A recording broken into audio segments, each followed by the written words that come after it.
என்னுடைய 50 ஆண்டுகால நண்பர். அவருடைய திறமை பற்றி, அவருடைய சாதனை பற்றி எல்லாருக்குமே தெரியும். இண்டஸ்ட்ரிக்கு வந்து நிறைய தொழில்நுட்ப கலைஞர்கள், டைரக்டர்கள், நடிகர்கள் வந்து அறிமுகப்படுத்தி அவரை வாழ வைத்த திரையுலகத்தை வாழ வைத்தவர் பாரதிராஜா அவர்கள். அது மட்டும் இல்லை, டைரக்டர்ஸ்க்காகட்டும், ப்ரொடியூசர்ஸ்க்காகட்டும், சினிமா இண்டஸ்ட்ரியில் யாருக்கு ஒரு ப்ராப்ளம் வந்தால் கூட முதல்ல வந்து குரல் கொடுத்து அவருக்காக போராடியவர் பாரதிராஜா அவர்கள். இன்னும் எத்தனை ஆண்டுகளான கூட அவருடைய படைப்புகள் மறக்க மாட்டாங்க. அவர் பேர் எந்தெந்துக்கும் தமிழ் மக்கள் இதயத்தில் எந்தெந்துக்கும் இருக்கும். தனிப்பட்ட முறையில் அவர் ஒரு குழந்தை மாதிரி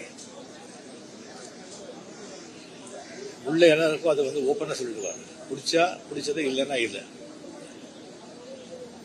என்னை பற்றி அவர் நிறைய விமர்சனம் வச்சிருக்காரு. அது நான் முன்னே எனக்கு பிடிக்கும், ஆனால் அவன் நடிப்பு எனக்கு பிடிக்காது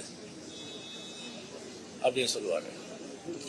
அவர்கிட்ட இருந்தாலே வந்து அவ்வளோ ஒரு சந்தோஷமாக இருக்கும், அவ்வளோ ஒரு மகிழ்ச்சியாக இருக்கும்.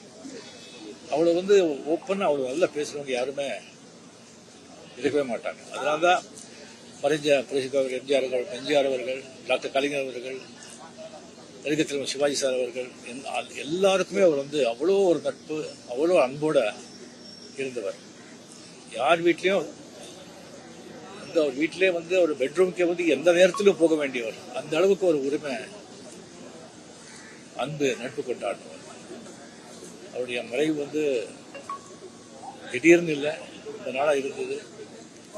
எனக்கு வந்து அவர் இவரோட இருக்கும்போதே வந்து நான் பார்க்கணும் சொன்னால், இல்லை எனக்கு கொஞ்சம் சரியாயிடுவார், குணமாயிடுவார், அப்போ வாங்க, அப்போ சொல்லிட்டே இருந்தாங்க. அது வந்து அவர் உதவியோட இருக்கும்போது லாஸ்ட் டயத்தில் வந்து அவர் பார்க்காமலே போயிடுச்சு.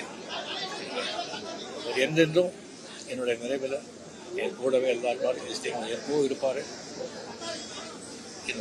ஆத்மா சாந்தி அடையட்டும். அவர் குடும்பத்தாருக்கு ஆழ்ந்த அனுதாபம். நன்றி.